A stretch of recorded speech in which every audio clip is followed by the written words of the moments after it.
All right, so now we're going to make a fairly tall cylinder. So the first thing you want to try and do is drill your hand into the middle, and we're going to start with the thumbs.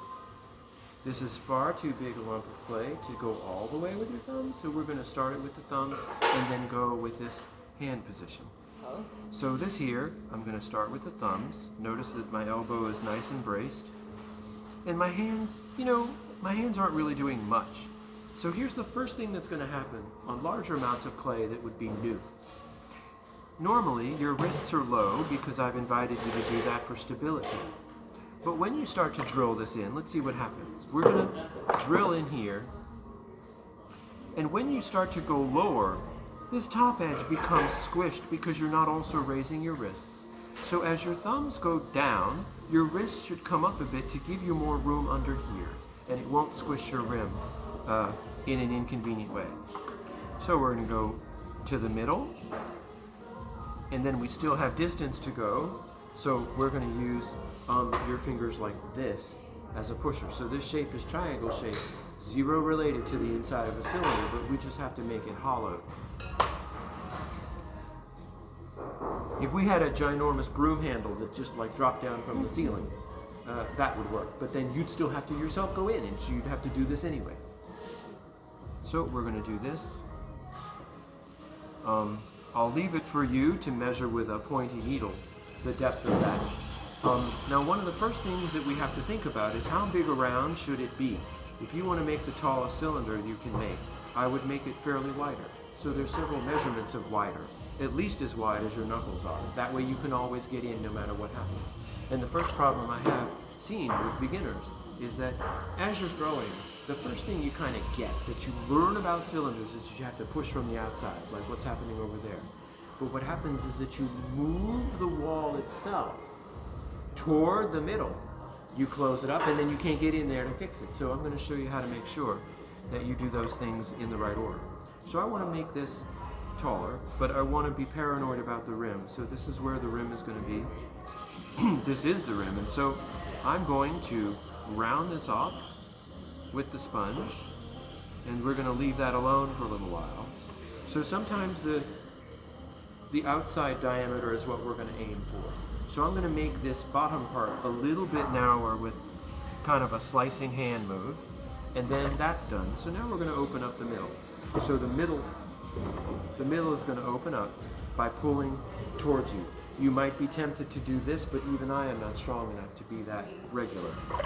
So it comes in a bit. Consider at least the size of the throwing round sponge, like this. So consider at least that, because that's, about that size. Okay, so once we have this open, what are we going to do next? There. Now the inside is that wide. This is much wider than that, but it means that now the inside surface that's here, the corner, may I actually borrow that? Yes. So the inside corner that's here, wow, that's new. Hold on, I need an older one. That's like new shoes. Gonna be causing trouble. You'll work it, it's a little too springy. There we go. Alright, so I'll use both. So now what we're going to do is we're going to do a shove upwards. Now let's see how hard it is to push.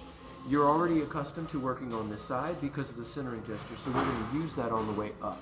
What we're going to do is lean into this clay to where the actual wall itself dents half of itself in. And so this push, let's close it back up. Begin to close it back up. So I'm pushing here at the 7 angle toward that post, or in this kind of angle, and watch what happens. It's going to close up on the inside. I'm pushing here, and you see how the circle is dented to pass me? It's building up on this side. Do you remember when I was pushing on the clay and it went down? This is the same thing, but sideways. So it's crushing here. Actually, it's crushing here, and it's becoming narrower. So when you want to do cylinders, what you need to do is figure out how hard you're going to be on this incoming side. And so what do you need on the inside? You need something there to keep that hole the size you made it. So these fingers are here. And now watch it go up, even though I do not. I am not going to raise my hands yet. And it's the same other phenomena, but that way. I held my hands until the clay went down, and I'm going to hold my hands until the clay goes up. It's the same. So we're going to push here, and the clay is going to go up because my inside hands. And the reason this is useful for cylinders is that there are no bumps here yet. So let's say you got a little bit too wide. If you have strong bowl nature, this will have widened out some by accident. And the moment you try and do a cylinder, it's going to be all over. So grab and strangle. We'll do that once more. That's it. Strangle. And so now we can do this in a raising mode. Very gradual. Decide on a pressure from the bottom, and then at the top become lighter at it. So while the wall, now how long can we work on this side? This is useful because it's a big flat shove and you're already used to that gesture in your simmering gesture. You might try on this side with all kinds of different touches, but you're going to make grooves here soon. But you can also use the flat hand on this traditional side, on this east side, or 3 on a moving clock face. You could also do this. So inside hand is here, and you could use this. So I'm using this here. Erase that. That. See here. What's useful about this is that at the knuckles place, there's a palm here that holds on to slip, and you put it right back if you need it. It's like a squeegee. You know how the soap goes ahead of the squeegee? This is the place where you can have the slip. So this will also go up. And now we're also going to go with it. There. Now, I need to tell you something real specific about any cylinder raising. Imagine that on one side you just had a wet tennis ball. That's all you really need. But on the other side is an angle. So imagine those tall, imagine this bucket. You see how this bucket is a circle? And it has this going up it. This is like the stairs on one of those big towers. So what you need to do is grab a hand's width of this slant at that slant. Now this bucket handle happens to be on the outside of it. You are gonna, let me show you this tool. See how this tool exists? I'm gonna put a line here, that slant. When you have something blunt on the other side of the wall, and this in the way, not this, but something like this, what happens? The clay hits the slant and goes, oh, because of the spin of the wheel, it's gonna go up the ramp. That's why the cylinder will go up, because it's doing that. So we have a bunch of different ways to do this. If you watch the videos, you're gonna see some kind of knuckle business on the outside. You're gonna see a really distinct bulge. It's hard to do, so I'm gonna break it down. Now, once your hand is on the inside, let's say this were blunt. So you're gonna have the bluntness here pushing in, and that's just like this. See, I'm blunt on the outside, and you can see that this is denting inward. But I'm now gonna put something there on the inside. Whoop, up it went. Because what? If I'm right across from it in flat, that's why you have bowl nature. That's why it goes bowl, because it's right across and the clay is like, what do you want me to do? I'll just get bigger. So it goes out. So that was the subtlety, and we're going to do it from the other side. So when I'm low to it, I tend to change this hand into just something that pushes. And X-ray vision would show you that in here, I happen to be holding this finger like that. When you do it like this, you push your wrist out of, it hurts, right? So we're going to use a sponge. Yikes. So we're going to try another pull. Now, you have to make sure that the place here on the wheel is absolutely clear of the clay so that you know where exactly is the bottom. So I'm going to push here very gently, and I'm going to go up. So this thumb is touching here, and I'm going gradually up. You see how thin are the lines that I am leaving? I'm tracing each row of the slinky. You remember I mentioned that sometimes the clay is like a stack of slinky. You see how dented I am? So, very often you will learn this part and it will still not go up because the inside becomes narrow. So let me show you a trick to make sure you know that the inside hand is pushing as hard as it needs to push. I'm going to go inside the bottom and push out from the inside until a little bulge forms here. You're going to use that one day to make mugs or something. So here I am pushing, nothing happened, and it's pushing that. You see how it pushes? That means the inside shape is actually getting bigger. You don't need all that, but you need some. So on the outside, that's why I'm going to balance it. So from the outside, when I'm pushing that hard, then you'll see that it goes up. Now look at this hinge. This hinge is useful here. This hinge is going to do like so. And this arm is kind of floppy, so you're going to have to learn that part. So those are the things I would say about general cylinder height, and then we're going to get into fancy cylinder height. On the way up, whatever the inside hand was doing should become weaker. Because if you push too hard, you'll get a bowl no matter what you do. And let go as though you really don't want to. There. Okay. Let's say there were problems. You can collar it in from the side, but you want the overall thing to be smaller circle to bigger circle, like cone. Maybe not traffic cone slanty. So let's say there were a problem early. You're going to coax the rim into being smoother, and you're going to try and make this a little bit smaller so that you can at least still get your knuckles in, and maybe it's here. So I'm going to show you a big rib. One of the weaknesses is going to happen that it gets a little bit ripply, like it's thick and then it's thin in one spot because you actually found the place where your hands do really well. And you did it well and then you overdid it. So it got thin in one place somewhere up in here. If you make it flatter, this is separate from art flatness. This is structural so that you can still do more. You flatten it out. Now let me show you. By now you're going to need a hack, so we're going to give you some hacks. Let's imagine that you want it to be taller. What we're going to do on a cylinder is we're going to imagine this as 3 sections upward. You have already thrown probably something that high. So let's throw something that high up here. When we get that to thin, we're done. And then you've probably thrown something this high. So then we're going to go to the middle section and throw that up. And then we'll go to the bottom where it's still stubborn. My logic is that if anything goes really wrong, you still have a tall thing. If you start from the bottom in the poetic way that they're always trying to get you to do, if you've never made something that tall, you'll never make it.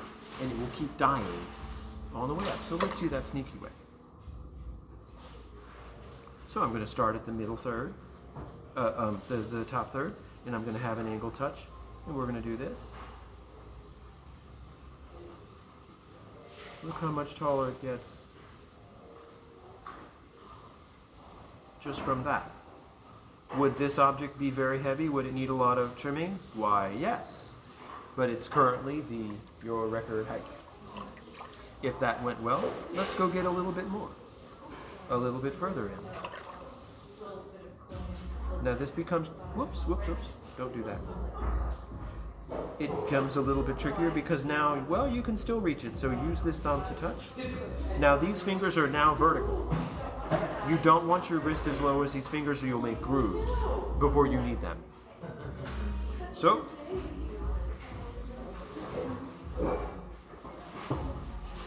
I'm pushing in, waiting for the clay to go up. Oh, there it went up.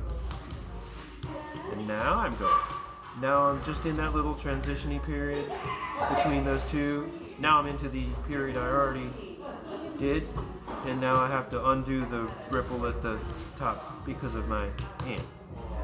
So now that that went really well, let's go to the bottom. Now I'm going to use the sponge because I don't trust my fingers down there. So I'm going to go on the inside. Remember, you have to push hard enough to make it bulge. I'm not going to do that. But now watch it go up even though I'm down here. This is going to be one of those other demonstrations that it's going to go up and I will not have. Could you see it go up? It went up. So now I will.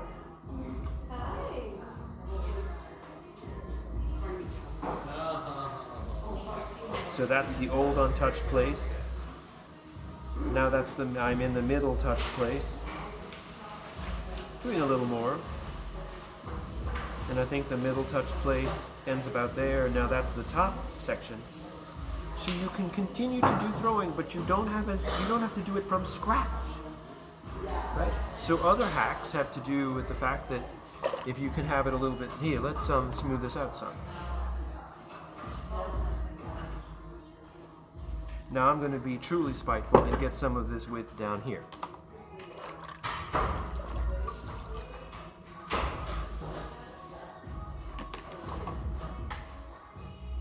I gotta reset. So now the last bit is really damaging if you get it wrong. So all of those touches were with my fingers when there was plenty of water, or with the sponge which offered water. But now you need a touch on it that I described, like that balloon squeak. So you know how to rub your finger on a balloon and it's really quiet, but you also know what to do intuitively to get the balloon to squeak. This touch is that, or you won't go any higher. It'll just get wider. So you have got to get in its way, touch it in this squeaking way, and you will say there's not enough water. You'll learn, but that's how you get, you really want to do the last nth of it, and it all has to be kind of perfect. So, now I have to see.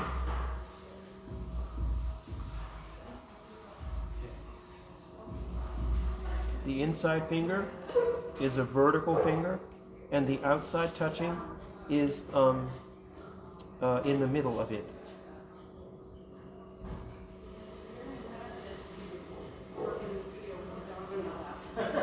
As I'm going up, I am very gradually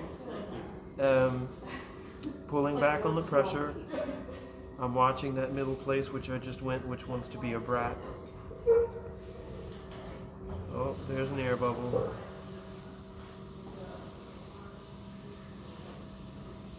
Still now not touching. There. Still a little bit more down here. So let's corral this a bit with the thing. See, I don't even have language anymore. Let me show you how hard is that push. You remember the push I showed you earlier, which was the tip?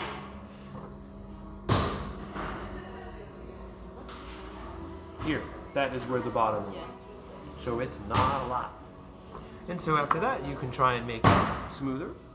You could collar this in a bit, but you'd have to be real careful. So this is really thin.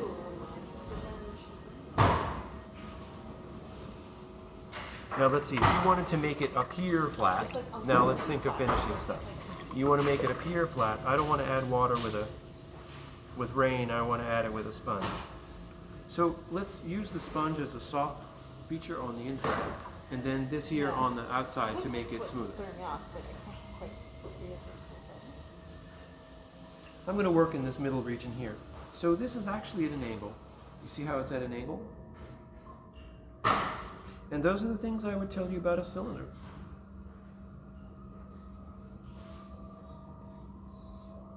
It's smoothing because the sponge on the inside is inflating the clay into the other shape. What if I wanted the top to curve in? Here? Yeah, like at the top to make it. Oh, all of it. Yeah. To cap over, in other words, the circle becomes a small circle? Yes. Okay, I'll do that.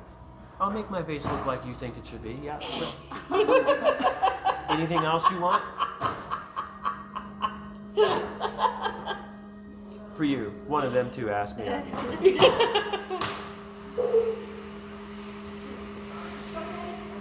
Okay, so what you want to do is add a little bit of. Now we have to.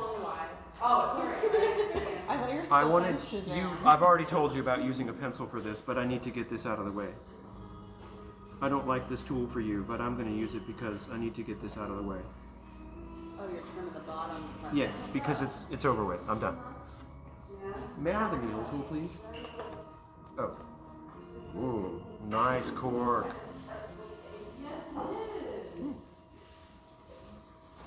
$7.99 Chianti, I see. $2 check. It's I think $4 now, or like $4.99. Does this give you no That cork? was premium, Josh. Well, after you have a couple glasses, it hardly matters. So I want to show you how to collar in the top. So go gently first, because this only move this in a little bit each time. Mm-hmm. So the amount of a little bit is take this thickness as a measurement. It's one hula hoop. You're going to move it in one of itself inward, gradually, or it will wrinkle up. Okay.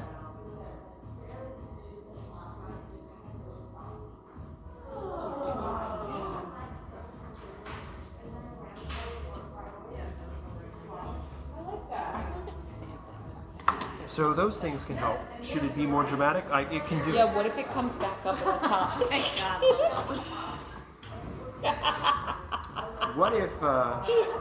What if your roster were accidentally transferred to the other class?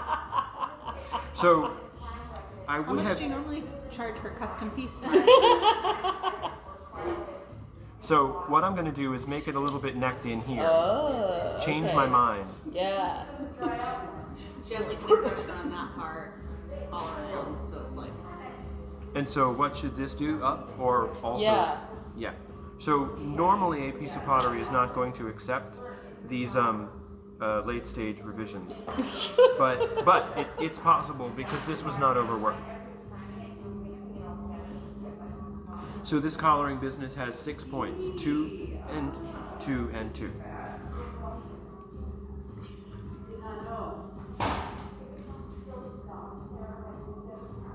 Once that necks in a little bit, it's pretty dramatic and people like it.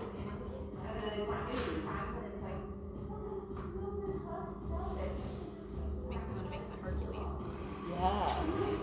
Make what? The vase on Hercules, like the opening credits scenes. Yeah. Like I want to make that now. Put that music on while we throw out our giant. I will start singing from that. Don't. It's animated. Don't. Yeah. Yes. Zero to here. Zero to hero. Do you want to see the rest of this or not? If we break So- out into song, we'll never learn. You won't learn what you think you learn. Oh, you'll learn a lot. So those are things I would say on a vase. You can. Sorry. No, sorry, I'm just on auto detect. I would be happy to be spoken to, but I was not. It's fine.